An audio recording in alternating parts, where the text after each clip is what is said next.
Bom dia a todos e a todas. Eu queria agradecer a oportunidade de poder me dirigir a vocês como cidadão de Porto Alegre. Nasci aqui também. Não vou dizer quanto tempo, porque faz muito tempo. Eu aprecio essa ideia do Congresso.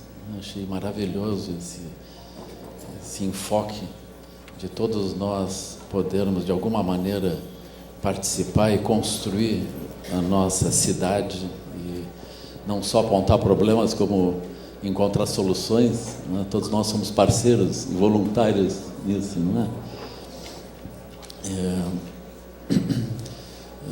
Eu considero que eu fui convidado aqui um pouco para representar essa visão de integração entre várias culturas.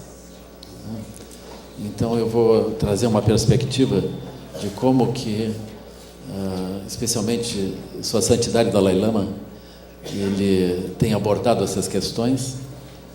Aliás, eu acho que é uma boa lembrança dele, porque ele também é cidadão de Porto Alegre, né? Então, no ano de 1992, ele nos visitou e recebeu do prefeito Olívio Dutra as chaves da cidade, junto com o governador do estado, um encontro conjunto da Assembleia Legislativa, o governador do estado, e a prefeitura e a Câmara de Vereadores, na Assembleia Legislativa. Então, quando nós pensamos assim, como cuidar de Porto Alegre,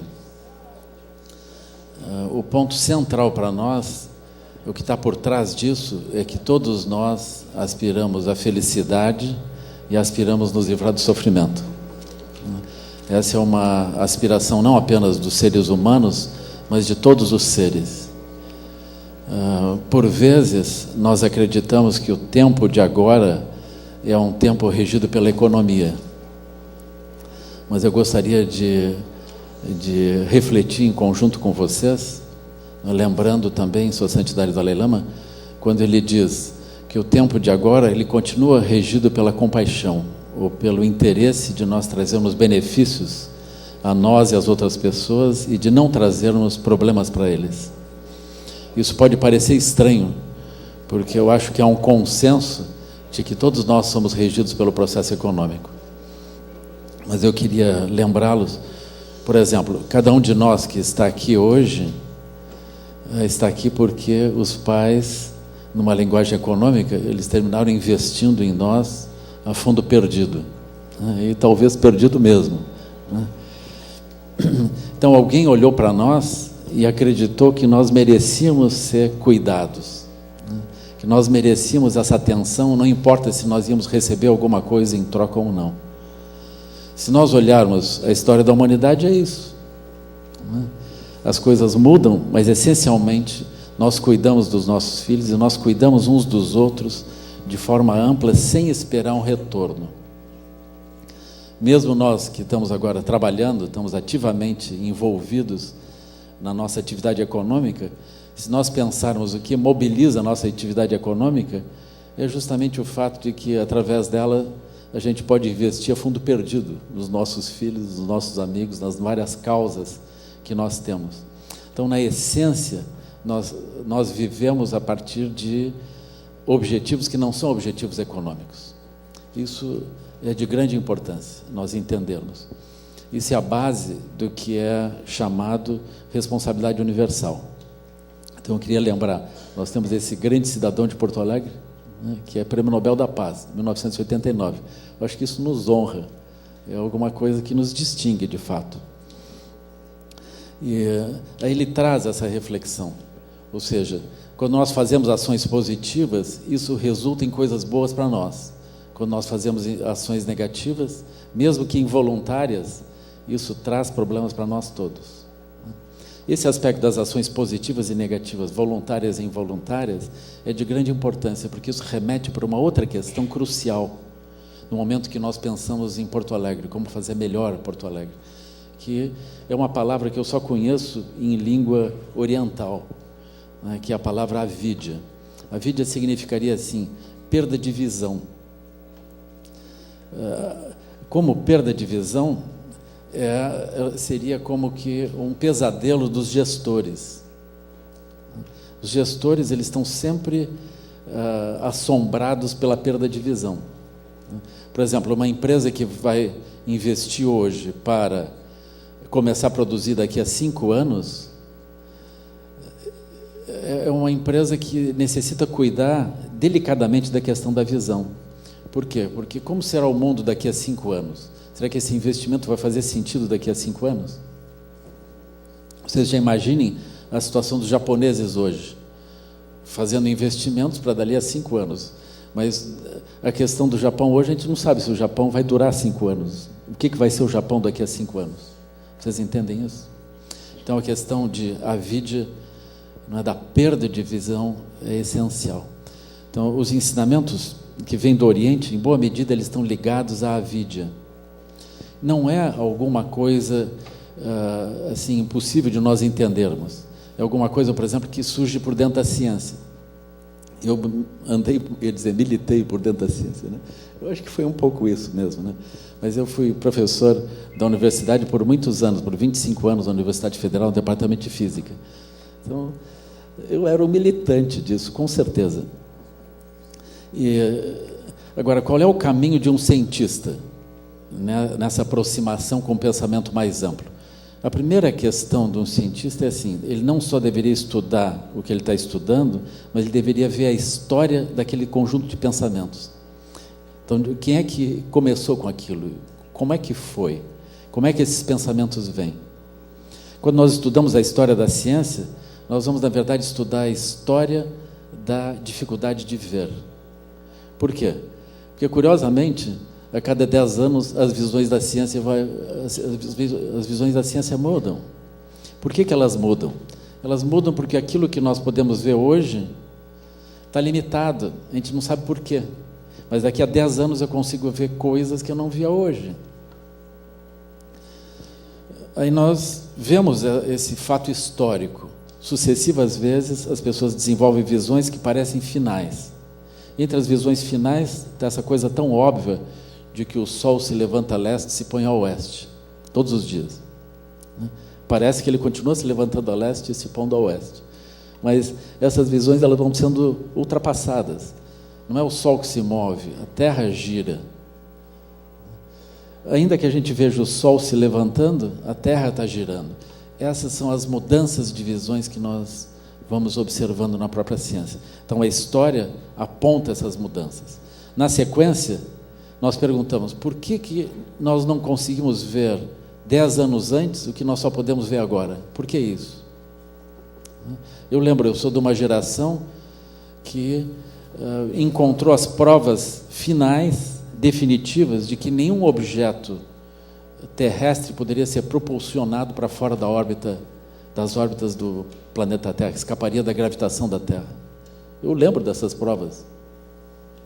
No entanto, hoje nós vemos, nós chegamos a Marte. Então, a história da ciência vê isso. Aí nós nos perguntamos: por que nós não vemos? É uma questão já filosófica. Essas questões filosóficas, elas se aplicam à ciência e se aplicam também quando nós pensamos sobre a cidade. Por quê? Porque nós só vemos o que pode ser visto. Nós estamos limitados às visões desse momento. E a gente precisa, no mínimo, entender isso. Vocês olhem a bolha econômica de 2 anos atrás. 100 bancos americanos quebraram. Por que isso? Eles quebraram porque eles não conseguiram ver. Como é que eles não viram se nos Estados Unidos nós temos o maior número de PhDs na área de economia e nós temos, com certeza, vários prêmios Nobel na área de economia? Como é que eles não viram? Eles não viram porque, como cientistas, eles só veem o que é possível, eles não conseguem ver adiante.